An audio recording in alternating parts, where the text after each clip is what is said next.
लगता है कि इंडिया वाला मैच ज़्यादा बेहतर होने के चांसेस हैं क्योंकि दोनों टीमों की बॉलिंग भी बेहतर है। अगर मैं बात करूं बुमराह की वहां से और बहुत जो उनके अर्शदीप हैं, ये लोग स्विंग और लेंथ पे दोनों मारते हैं। जैसे हमारे पास शाहीन, नसीम और हारिस, ये भी लेंथ और हसनैन।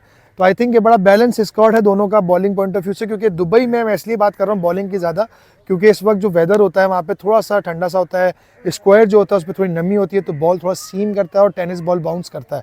तो आई थिंक ये बड़ा क्रूशल होगा दोनों टीमों के फास्ट बॉलर का कि वो कैसे एग्जीक्यूशन करते हैं। तो आई थिंक मैच बड़ा टाकेदार होगा। डेफिनेटली देखें, आकिब भाई एक बड़े एक्सपीरियंस कोच भी रह चुके हैं।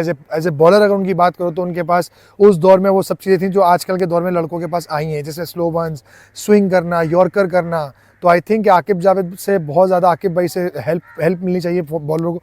बस बात यह है कि अगर वो जो प्लान दे रहे हैं उसकी एग्जीक्यूशन क्या देखें, हर चीज़ डिपेंड करती है कि आप एक टूर्नामेंट या एक सीरीज़ खेलने जा रहे हैं, जिस कंडीशन में खेल रहे हैं उस कंडीशन को असेस करना, डिसाइड करना और फिर उसकी एग्जीक्यूशन करना, ये बहुत मैटर करती है। तो आई थिंक ये तीन चीज़ें, इसको सही तरीके से प्लान करें, एग्जीक्यूट करें और फिर डिसाइड करें कि क्या करना। होपफुली इंशाल्लाह हमारी तो दुआ यही है कि पाकिस्तान अपने ट्रॉफी को डिफेंड करे, बाकी अल्लाह के हाथ में।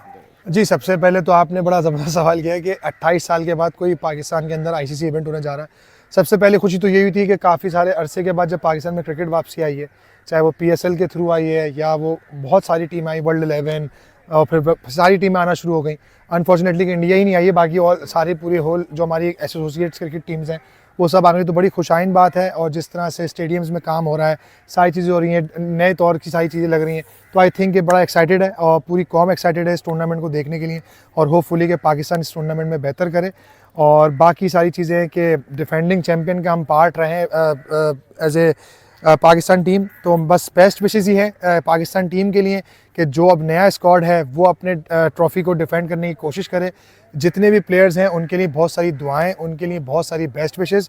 सिंपल रखें चीज़ों को, अपना प्लान बनाएं, प्लान को एग्जीक्यूट करने की कोशिश करें और फेयरलेस, रूथलेस, स्मार्ट क्रिकेट खेलें और अपनी गेम को एंजॉय करें, अपने होम क्राउड के एडवांटेज को एंजॉय करें। जी बिल्कुल, फ़खर की वापसी को बहुत अच्छा देख रहा हूँ क्योंकि अभी मैं उसकी जो बैटिंग देख रहा हूँ ILT में, या उसने अभी चैंपियंस कप वगैरह में भी इनिंग्स खेली हैं, अच्छी फॉर्म में है। और हमेशा से मैं तो वेल विशर रहा हूँ फ़खर का, क्योंकि फ़खर ऐसा प्लेयर है कि मुझे नहीं लगता कि उसको टीम से ड्रॉप होना भी चाहिए था। हाँ, अगर कोई फिटनेस इशू है तो वो अलग बात है, लेकिन किसी और वजह से उसको टीम से बाहर नहीं हो चाहिए, क्योंकि वो ऐसा प्लेयर है जब भी इनिंग खेलेगा आपको वन साइडेड मैच जिता देगा।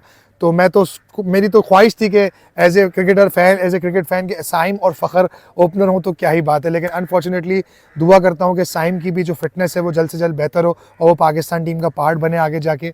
और बाकी ये कि दूसरा ओवरऑल जो स्क्वाड आपकी बात कर रहे हैं तो स्क्वाड बहुत बैलेंस है। एक चीज़ की बस थोड़ी सी मुझे लैकिंग लगी है कि जहाँ हमारे पास स्पिनर का एक और एडिशन हो जाता तो बहुत अच्छा था, जिसमें वो चाहे शादाब खान होते, अराफात मिनाज होते या फिर सुफियान मुकीम, जिनको आप लेके चल रहे थे। तो बाकी ये है कि फास्ट बॉलिंग जो ग्रुप है हमारा वो अच्छा है, विद फ़हीम अशरफ ऑलराउंडर।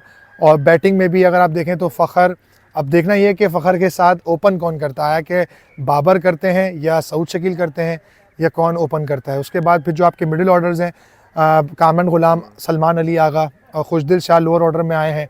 तो आई थिंक स्क्वाड बड़ा बेहतर है। और सारे जो अभी स्क्वाड में हमारी नई एडिशन हुई है, जिनके कमबैक्स हुए हैं, आई थिंक उनकी डोमेस्टिक फॉर्म और जो वो लीग्स में परफॉर्म कर रहे हैं वो भी बहुत बेहतर है।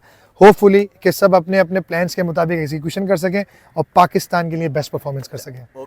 आई थिंक अगर मैं अगर पर्सनली देखूं तो शायद आप फ़खर के साथ सऊद के साथ जा सकते हैं। और अगर आपको राइट हैंड और उसमें कॉम्बिनेशन में जाना तो फिर बाबर ही चॉइस है, क्योंकि मैं ये समझता हूँ कि बाबर का वनडे क्रिकेट में नंबर 3 पे आना ज़्यादा सूटेबल है। क्योंकि जब 10 ओवर या 8 ओवर निकलते हैं तो फिर मिडिल फेस में आपको रन चलाने वाला प्लेयर चाहिए जो कि स्ट्राइक रोटेशन और फिर बीच बीच में गैप में बाउंड्री लेता रहे, जो एवरेज मेंटेन रखे एटलीस्ट 5 रन की या 6 रन की। तो आई थिंक उसमें बाबर का रोल बहुत इंपॉर्टेंट है। फिर लेकिन ये कि कहीं ना कहीं कामरान गुलाम स्पिनर को भी अच्छा खेलते हैं और फास्ट बॉलर को भी अच्छा खेलते हैं। फिर रिजवान खुद 5 नंबर पे अगर आते हैं तो वो भी, और फिर एंड में यानी खुशदिल शाह, सलमान अली आगा, एक अच्छा पूरा बैलेंस है बैटिंग का। बस मेरी तो यही दुआ है कि सब अपने अपने नंबर्स पे खेलें और एंजॉय करें गेम को और पाकिस्तान के लिए बेस्ट परफॉर्मेंस। मैं अभी एक छोटी सी आपको सब बिहाइंड द सीन बताता हूँ कि अभी इत्तेफाक से हारिस, रऊफ वगैरह सब फर्स्ट क्लास खेलने कराची आए और शाहीन भी माशाल्लाह कराची में प्रैक्टिस कर रहे हैं, अच्छे रिदम में बॉलिंग कर रहे हैं। तो आई थिंक कि लड़कों ने अपना सर्टन एक प्लान बनाया हुआ है कि कराची में मैचेस हैं और लाहौर में मैचेस हैं, तो यहाँ पिचेस इस वक्त इस वेदर में कैसी होंगी। तो मैं जो उनकी एग्जीक्यूशंस देख रहा हूँ और जो हारिस साहब ने फर्स्ट क्लास खेली है तो उसने मेजॉरिटी बॉलिंग लेंथ पे की है। तो आई थिंक ये अपने प्लान्स लेकर जा रहे हैं और प्लान बड़ा सिंपल होना चाहिए कि आप वनडे क्रिकेट में जितना मैक्सिमम लेंथ बॉल करते हैं विद द पेस और विद द स्विंग, और जब आपके पास 2 बाउंसर्स अलाउ हो तो उसको एग्जीक्यूशन करना चाहिए। और मैंने ये देखा है कि रिजवान की कप्तानी में ऑस्ट्रेलिया में भी, साउथ अफ्रीका में भी उसने बाउंसर्स करवाए बॉलर से, क्योंकि बाउंसर एक बहुत अंडररेटेड बॉल है। जब आप बाउंसर करते हैं तो अगली बॉल पे बैट्समैन का वैसी टांग नहीं चलती। तो आई थिंक कि टेक्टिकल थोड़ी चीज़ें देखनी पड़ेंगी, पिच की बिहेवियर देखनी पड़ेगी कि अगर रात में बॉलिंग कर रहे हैं तो स्विंग मिलता है हर जगह, और अगर दिन में कर रहे हैं तो फिर आपको स्टिक करना पड़ेगा विद विकेट टू विकेट और विद बाउंसर। तो आई थिंक ये बहुत इंपॉर्टेंट है, और रिवर्स भी होने के चांसेस तो रिवर्स